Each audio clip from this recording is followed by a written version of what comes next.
Este sonyo tengah wangi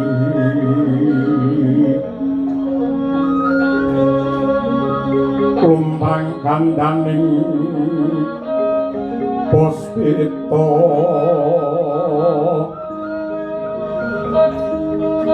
karang yuaning udyanira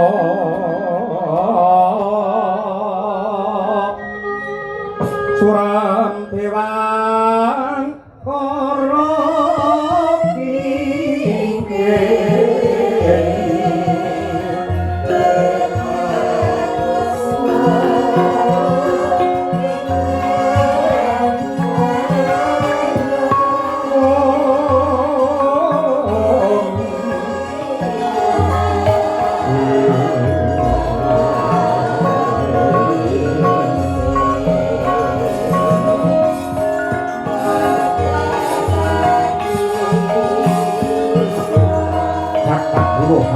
jagat mangestu para bangsa swadine luwih uga paring pepayung ing jagat wirata Niken Salindri kula nuwun wonten timbalan ingkang adhawu sinuwun Matswapati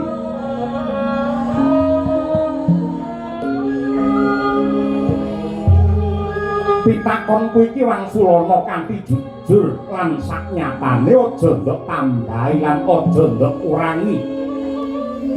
Yen nganti kowe ora jujur bakal saya ngeboti paukuman sing bakal ndok sandhang.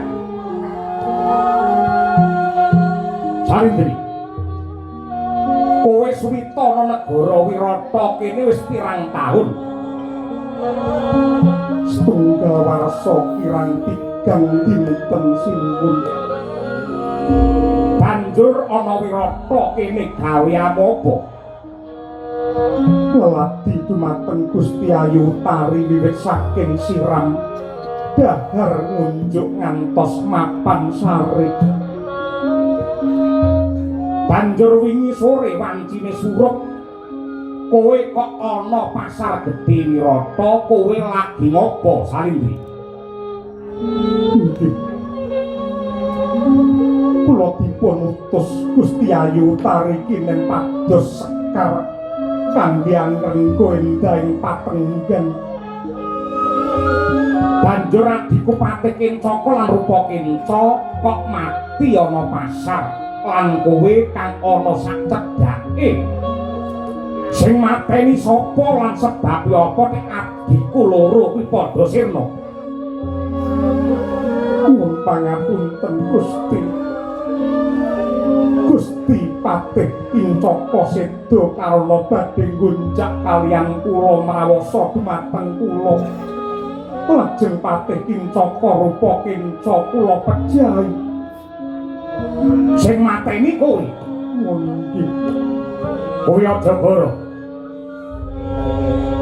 Yen kowe ngapusi perkara iki ora endah rampung, malah paukumamu saya abot. Jare kabar sing ndak tampa ana pawongan gedhe dhuwur sing mateni Kencaka lan Rupa Kenca. Nanging gandeng wancine surup ngancik wengi satemah ora cetha pawongan kuwi mau sapa. Iki sing bener sing endi sapa sejatine sing mateni karo adikku? Ingkang mejahi patih kekalih menika kula pun Salindri. Ora tinemu nalar. Kowe ngapusi kowe goro. Kowe mung wong wadon krubyuk kabotan pinjung mokal bisa mateni Yayi Kencaka Rupa Kenca. Salindri. Yen pancen wong gedhe dhuwur mau sing jalari patine adikku, kowe matura pawongan kuwi mau sapa tak cekel. Kula mboten mangertos. Kula mboten mangertos nuwun. Kowe kake jujura. Wong gedhe dhuwur sing mateni adikku sapa? Kula mboten ngertos. Kula mboten ngertos.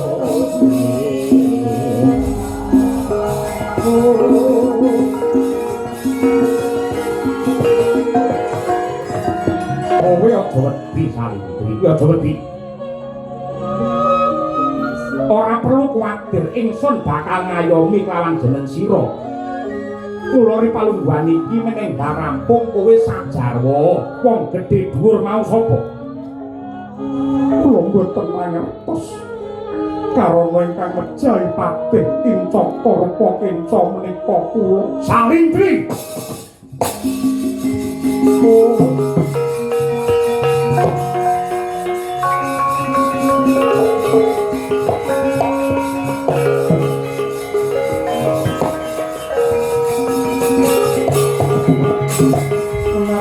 Ning Lukira kawang-wang gegono Sang Sumira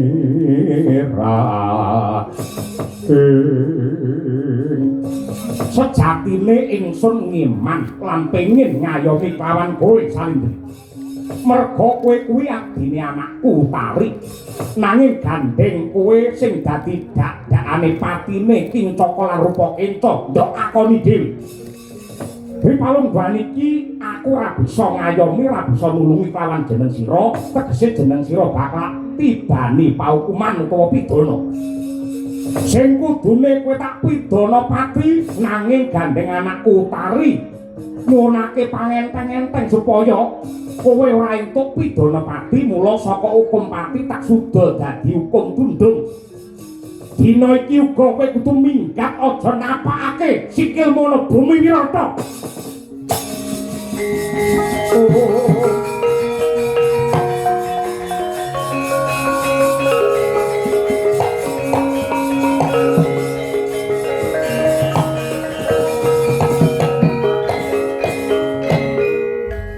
Nggih sinuwun. Mboten langkung ngestokaken dawuh. Namung kemawon mbok menawi kepareng kula nyuwun wekdal tigang dinten malih mapan wonten ing Wirata. Kanggo apa wektu telung dina malih? Kula badhe pamit kaliyan Gusti Ayu Utari. Pamit kaliyan bakul-bakul pekenaken Wirata. Sisan damel ngrampungi utang kula kaliyan para bakul. Ya. Ingsun paring kawicaksanan lan kelonggaran telung dina ning janji. Janji kliwat saka telung dina kuwi sing kledang-kledang ana kene aja takon dosa. Aku tegel mengkon nek nugel gurune wong wadon kaya kowe kuwi.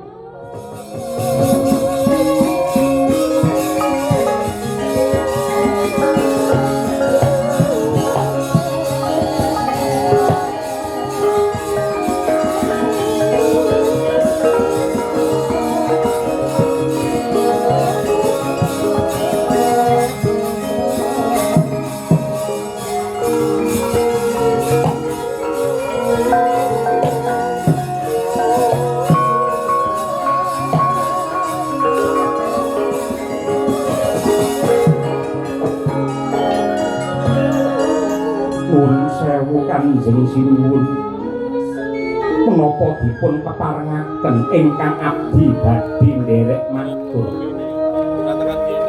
Ya, kowe bakal matur apa kanggo? Nyuwun pangapunten Sinuwun. Menawi kula raos sejatosipun Salindri menika mboten lepat. Ingkang lepat menika patih Kincaka karana badhe ngrudha peksa kaliyan Salindri.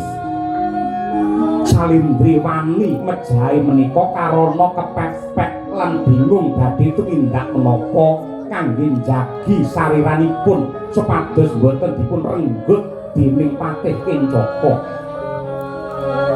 Lan upami wonten pawongan ageng inggil.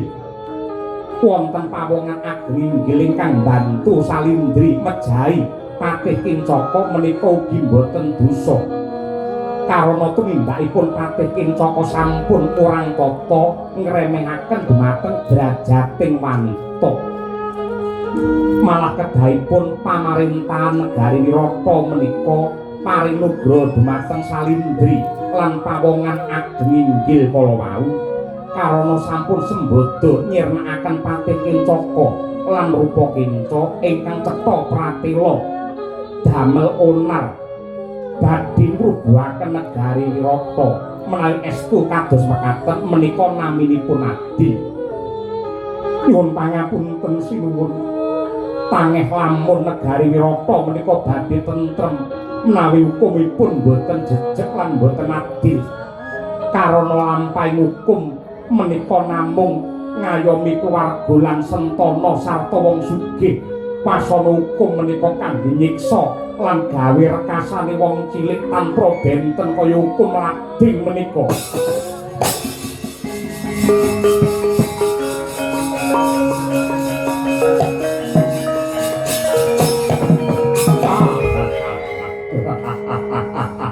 Wah, kanggo. Tembungmu patut gunemu runtut ning emane kowe ora mawas diri. Kowe ora ngilo karo gitokmu.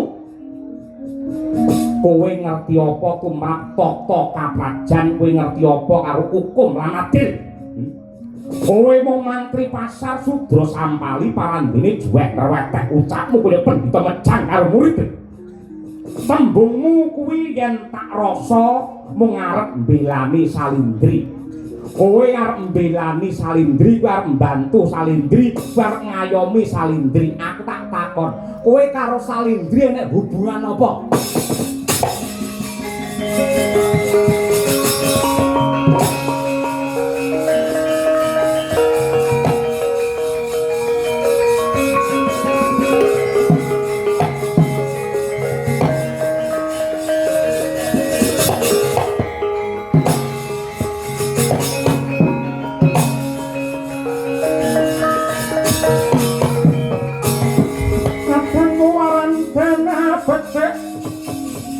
Mesok mendemo baris bong baris prayitna Yosaronto wong ing Dwarawati tinumpes panikwawak Pandhawa.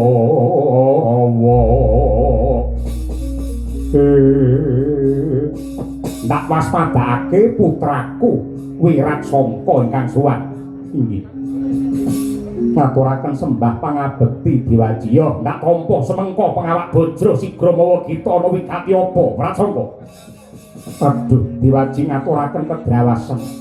Babar pisan boten duga mana ripalungguhan samangke negari Wirata dipun rampit mengsah saking ajeng lan wingking. Saking ajeng nenggih Narendra Trigarta Prabu Susarma sakwadya dalanipun ewa semanten saking wingking Ratu Ngastina Duryudana jangkep sakurawanipun edan.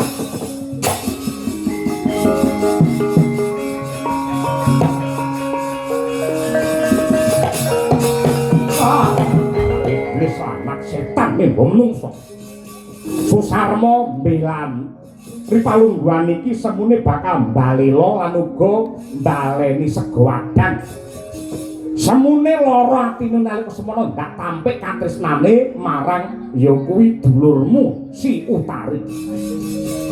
Dewa dene patrape Susarma kaya mengkono kok Duryudana melu-melu. Iblis ngendi sing manunggal ana andane Ratu Ngastina. Nadyan kaya apa lan piye aja gigrek aja wedi. Prayoga andung gawe Utara wonten dawuh Kanjeng Rama manjinga kedaton slametna adimu Utari. Wirasangka seta ayo magut ana madyaning pabaratan ingsun pribadi kang bakal kumangsa.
terus sumbar lindhu gatara bumi gonjeng umaludha kuntur ketuk umukang coloni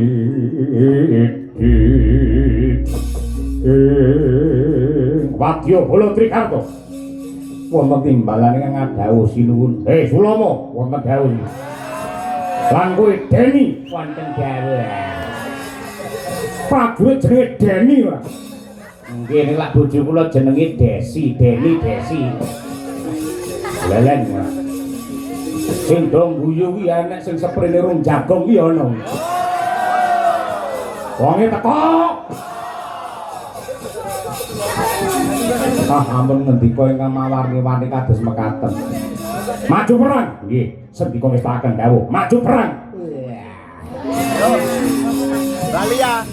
Ning ngangge rekayasa, ngangge reka daya karti sampe kaja sing wis-wis. Ripalungguhan iki negara Wirata wis tanpa ana daya merga rupa kinca-kincaka Raja Malabudar mung kari siji anak barek Ratu Wirata Sita sing duwe kadigdayan ngedak-ngedaki. Kowe ndak perintah sakanane wadya bala ngrubut Sita piye carane Sita men adoh saka bapake engko bapake jangkai.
Ning sing baku Seta singkir lemak suwale jangkae.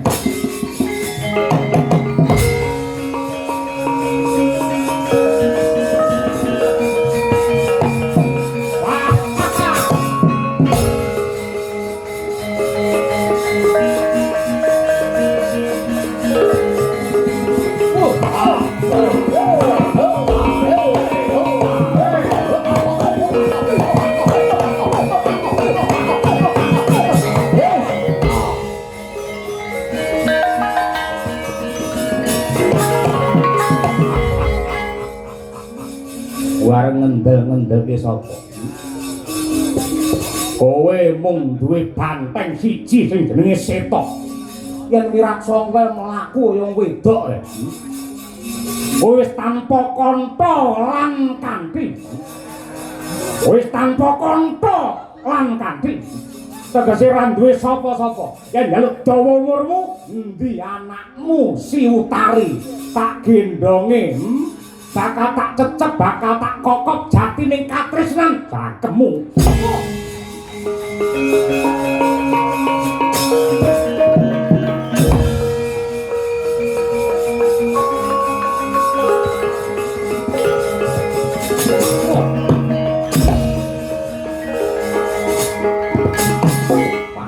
ra kena deman. Oh. Oh. Hah? Oh. Oh.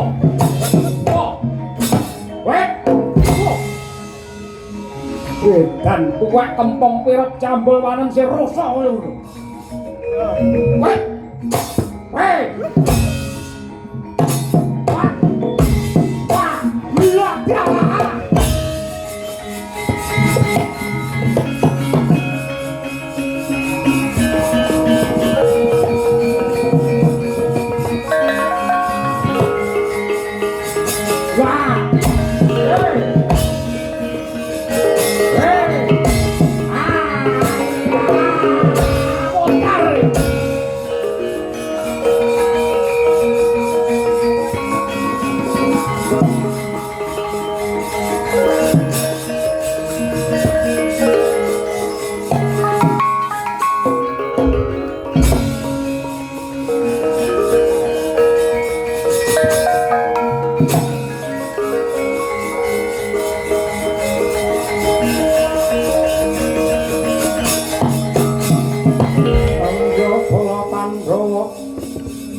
Kumulung mangung piring tata Kurawa sambak kungke srukadite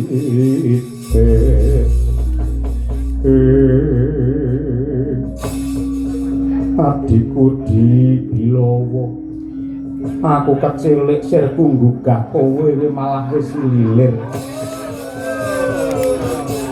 ndak sawang lakumu semengko siadi kesusu bakal menyang endi Balowo aku bakal maju perang sedape Wirata diserang mungsuh sebabe apa tek siadi maju perang kala tanpa rupa aku menungso sing duwe rasa pangrasa uripku neng Wirata mongko mripatku weruh kupingku krungu yen negaraku kesruh merga diserang karo musuh yen nganti aku mung meneng wae tegese rasaku wis mati nanging Nyai Bilawa apa Siadi ora ngerti yen Wirata dina iki dirampik musuh saka ngarep lan mburi sing nyerang saka mburi ora liya kejaba para Kurawa mongko dina iki Pandhawa lagi ndelik ana Wirata suwine setahun mung kari kurang 3 dina yen nganti Pandhawa konangan dening Kurawa tan urunga bakal mbaleni dadi wong buangan meneh 12 taun ndelik setahun apa Siadi ora bosen ora jelek dadi wong kesrakat kaya ngene Bilawa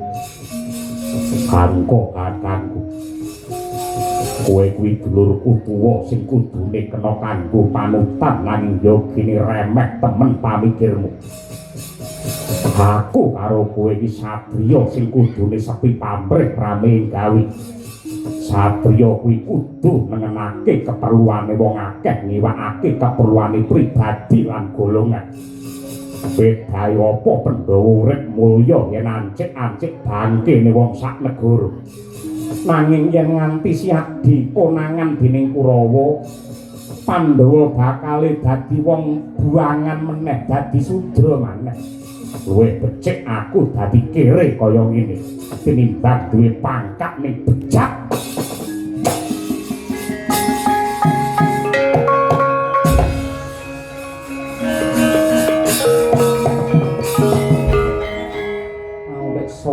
weneng lho.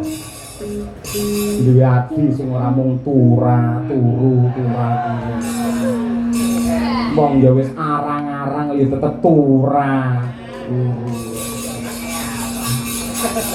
Bilawa lanang tenan turu ya.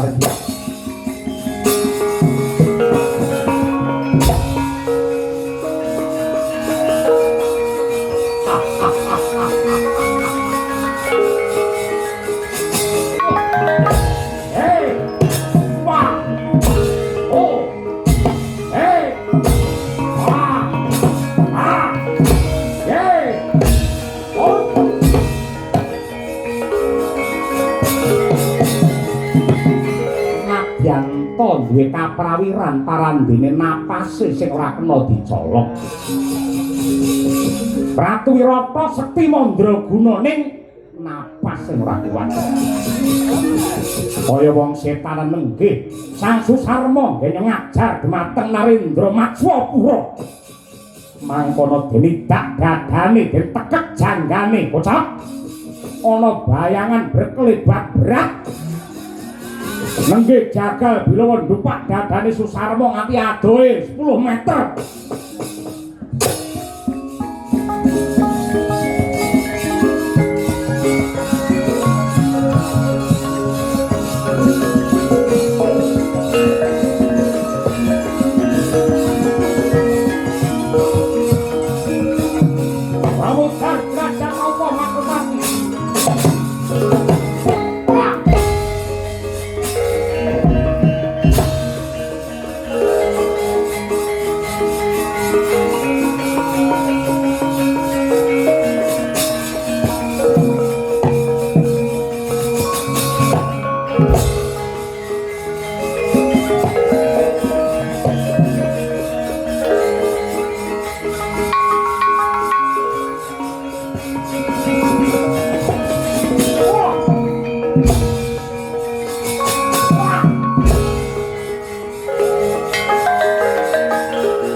Bengkah nyelo-nyelo nyaru-nyaru wus anggenku bakal midana kelawan Ratu Wirata. Wong gedhe dhuwur sawu. Bocah pejagalan. Sapa jeneng? Jagal Bilowo. Sapa? Jagal Bilowo.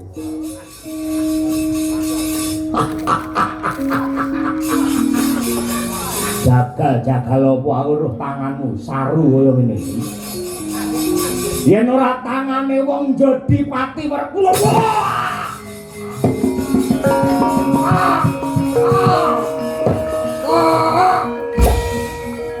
Inuan baru gawe Werkula.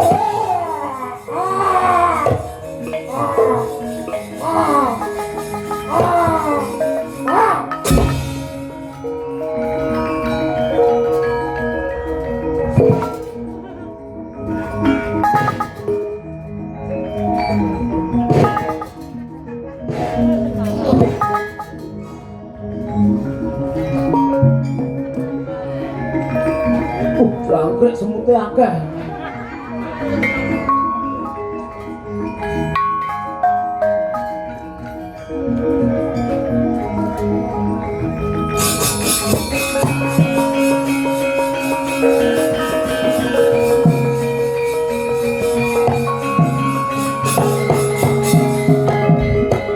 Wanci kaget enjang sakare ngono.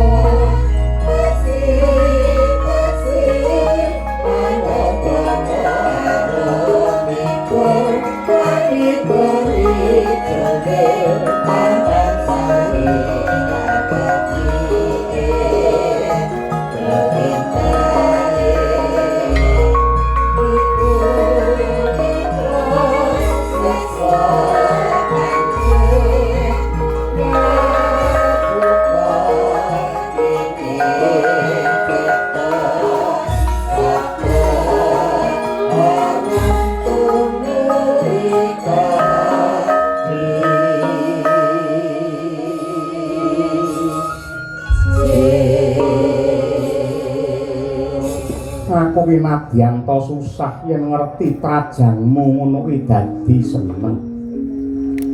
Nadyanto aku luwih ngerti kaprawiranmu aku dadi wareg.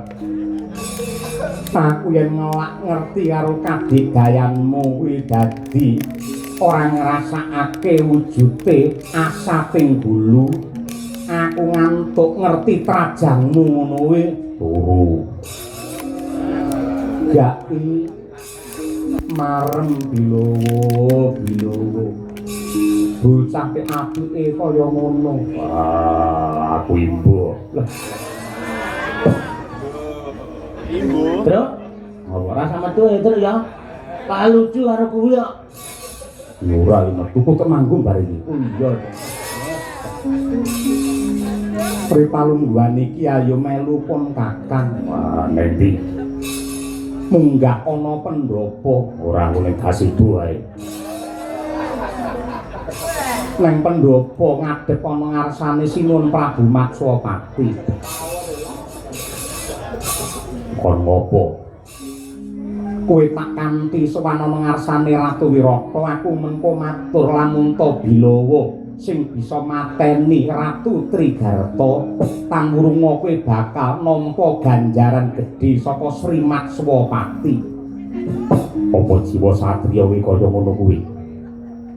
Apa ulangane bapak biyen iki kaya ngono kuwi? Jare satriya kudu sepi pamrih rame gawe. Yen sepi Nyabrang sepi pamrih rame gawe. Tegese makarti tumantang aja ngarep-arep bebungah apa-apa. Aja kalah karo pasemone oyot. Oyot kenadyan mapane ana jero, gaweane abot golek banyu dodosi padas lan lemah. Mergo nggih nguripi wit godhong lan wowoan. Ning kocapo bareng godhonge ngrembuyung wite gedhe wowoane gumrandul. Menungso sing dilem ya mung wite godhonge karo wowoane sing seger. Ora ana sing ngalembana karo oyot. Ning nadyan oyot ora entuk pangalembana tetep makarti apa mestine dodosi bumi golek banyu ning nguripi wujude wit godhong lan uga wowoane. Ing atase aku karo kowe iki duwe rasa pangrasa mergo derajate menungso. Nek kalah karo oyot apa isin menungso kalah karo oyot? oyotmu.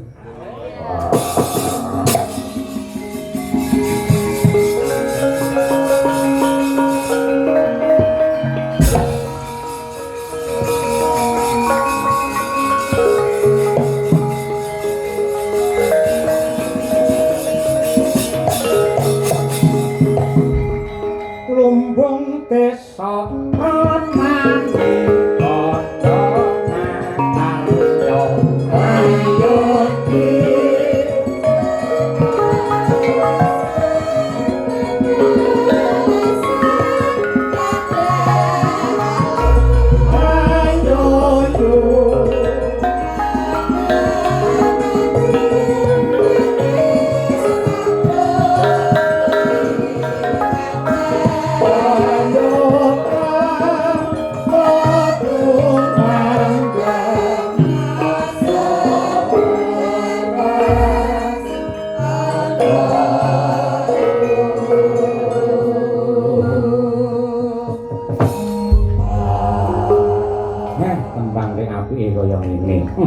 njupuk lesung jan.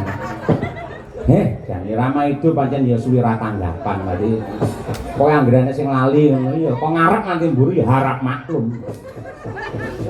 Alhamdulillah wa syukurillah saged sowan minangkani pamun